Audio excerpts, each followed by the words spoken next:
né? Então, voltamos aqui para o livro da Marina Curcio, A Gestão da Escola, no item 4.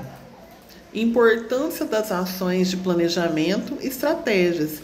O item 4 se refere ao que ela diz que é necessário dar 10 dicas para o diretor de escola para que ele realize um bom trabalho. E esse planejamento, o que seria? Planejar o futuro, organizar os recursos, esforços necessários e sempre definir metas, né? A partir do momento que se alcança uma meta, definir outras para o bom desempenho ali da instituição. E no quinto item, a Marina coloca a importância do trabalho cooperativo, a distribuição das tarefas nas equipes, né, que é uma questão de energia e de sinergia. E como que seria isso, essa distribuição dessas tarefas? Olha, a Marina nos coloca que a falta de um objetivo comum gera uma perda de energia, né, das pessoas ficarem buscando sem saber exatamente o que. Então, o diretor ele deve dar essa motivação para que se estabeleça um objetivo comum, né, que possa mobilizar a todos. E mais um desafio dessa liderança, conseguir o comprometimento, a luta de todos para que esse objetivo se realize. Nisso, ele vai pensar no desempenho da equipe, né? Na competência individual e na capacidade de cada um de trabalhar em equipe. Ou seja, ele precisa saber do valor de cada um, onde cada um pode chegar e como pode contribuir dentro ali daquele grupo de trabalho. O item 6, ele continua nessa questão da mobilização ali dos talentos que estão na escola. E se chama educação e treinamento. Qual que é o objetivo? Ampliar a percepção e a compreensão que as pessoas têm em relação ao trabalho que fazem, melhorar o que faz. Então, o diretor precisa oferecer o como fazer. Para isso é necessário o conhecimento para uma ação mais consciente nas mais diversas situações, tanto do diretor como dos demais servidores. E isso é um processo sistemático que gera uma aprendizagem cooperativa, né? É necessário que o diretor aprenda para ensinar, que os outros servidores também aprendam para executar suas tarefas. No item 7, ela coloca, né, a questão da comunicação. Então, uma questão que se joga, né? Quem sabe o que o calado quer? Como assim o calado? Aquele que não expõe os seus desejos, as necessidades, né? Então, o diretor ele não pode ser o calado. Ele precisa expor os seus desejos e interesses de maneira clara para que os servidores possam executar. E entramos aqui até em questões que envolvem valores. O diretor precisa fazer o que diz, ele não pode se contradizer. É necessário que ele tenha convicção daquilo que propõe, demonstre integridade, ou seja, suas ações precisam ser sustentadas em valores. E o cuidado que é necessário ter dentro desse contexto é evitar a falta de constância com os objetivos, né? Evitar as mudanças constantes, é preciso ter uma estabilidade e o diretor precisa ser um gerente no sentido administrativo, né? Ter uma boa comunicação com todos. O número 8 fala da aliança com o professor e o número 9 da aliança com a família. A Marina nos coloca, né, que o professor insatisfeito, ele tem um comprometimento baixo, ele não se identifica com a instituição. Por isso, o diretor deve ter um foco na resolução desse problema, né, da insatisfação do professor, porque ele é quem tem o contato direto com os alunos e é um fator de transformação. Nessa sociedade em que nós vivemos um problema, né, em que a família transfere a sua responsabilidade para a escola.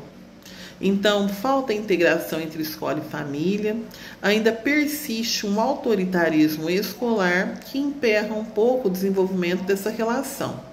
Um equívoco das famílias também é terceirizar a educação dos filhos, né? Então eles repassam tudo para a escola. O número 10 fala da sintonia com a realidade, né? A escola não pode ser um lugar apartado do mundo, ela tem que estar em sintonia. Por isso ela precisa de um modelo de organização que se aproxime da realidade vivida em sociedade. E esse modelo de organização eles tem que estar adequado aos estágios de desenvolvimento da criança, adolescente e do jovem. E agora que ela deu essas 10 dicas, né? A Marina traz um pouco do que seria a LDB no cotidiano. Ela seria tudo isso. Por exemplo, nós falamos de participação da família. Tem a proposta na Lei de Diretrizes e Bases da Educação, da gestão democrática.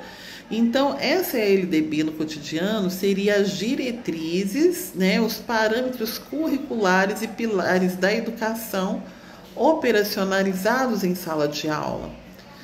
Então, o que contemplaria isso, né? Contemplaria a lei que rege a educação, os aspectos econômicos, políticos, culturais e históricos. Na LDB, contém normas gerais de âmbito nacional, né? Porque todas as escolas do país estão vinculadas à lei, porque ela é nacional. E ela reveste-se ali, por conta disso, de características de flexibilidade e garantindo aos sistemas de ensino espaços para exercitarem a sua autonomia como sistemas. Essa autonomia também garante às escolas ampla liberdade para definirem seus projetos políticos pedagógicos, ou seja, cada escola tem seu PPP, projeto político pedagógico, e é aí que ela vai dar a sua identidade perante as demais escolas que seguem, por vezes, o mesmo regimento escolar.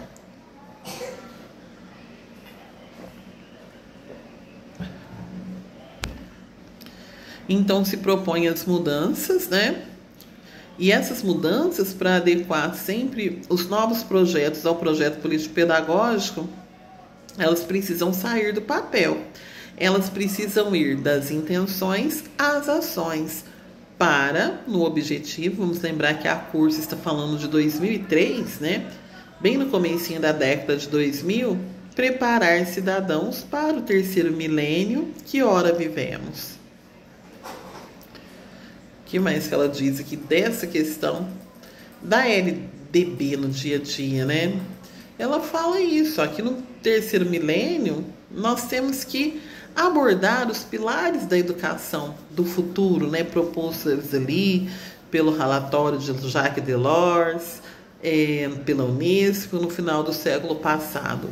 Aprender a ser, aprender a conhecer, aprender a fazer e aprender a conviver. Aprender a ser feliz, sensível, criativo, cidadão, ético, homem ou mulher, considerar as inteligências múltiplas, né? Lógico-matemática, interpessoal, intrapessoal, a diversidade e a inclusão. O aprender a conhecer, conhecimento enquanto fator de produção, adquirido em situações ligadas à realidade social. Envolve esse aprender a aprender. Então, essa é a função primordial da escola, o aprender a conhecer. Mas para isso é necessário o aprender a ser, com que já falamos aqui, o aprender a fazer e o a conviver. E o aprender a fazer é o desenvolvimento de habilidades e competências indissociáveis do aprender a conhecer. Seria o desenvolvimento integral. E o aprender a conviver é a compreensão em si para compreender o outro. É saber me relacionar comigo e com a outra pessoa. E se coloca que dentro disso deve haver uma gestão participativa. Aqui a gente vem na LDB novamente, ó. Os estabelecimentos de ensino, respeitadas as normas comuns e as do seu sistema de ensino, terão a incumbência de elaborar e executar a sua proposta pedagógica, administrar seu pessoal e seus recursos materiais e financeiros, assegurar o cumprimento dos dias letivos e horas-aula estabelecidas, zelar pelo cumprimento do plano de trabalho de cada docente, ou seja, é o gestor acompanhado ali da equipe escolar, fazendo com que a escola cumpra o seu objetivo, processo de ensino-aprendizagem.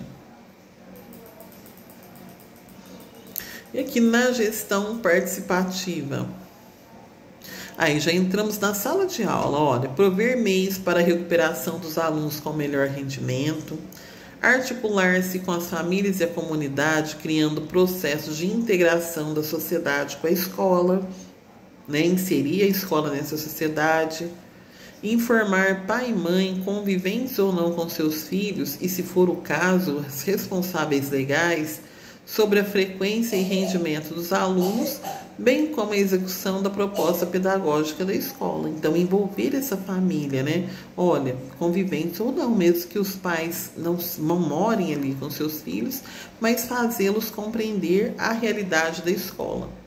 Notificar o Conselho Tutelar do município, ao juiz competente da comarca e ao representante do Ministério Público a relação dos alunos que apresentam quantidade de faltas acima de 50% do percentual permitido por lei. E qual é esse percentual? 25%. Quais as incumbências dos professores na gestão participativa, já que anteriormente nós falamos dos gestores? Participar da elaboração da proposta pedagógica do estabelecimento de ensino, elaborar e cumprir o plano de trabalho segundo a proposta pedagógica do estabelecimento de ensino, zelar pela aprendizagem dos alunos, estabelecer estratégias de recuperação para os alunos de menor rendimento, ministrar os dias letivos e as horas-aulas estabelecidos, além de participar integralmente de todos os momentos dedicados ao planejamento, à avaliação e ao desenvolvimento profissional. E, por fim, colaborar com as atividades de articulação da escola com as famílias e a comunidade. Então, essa é uma pincelada da proposta de Marina Curcio, denominada A Gestão da Escola.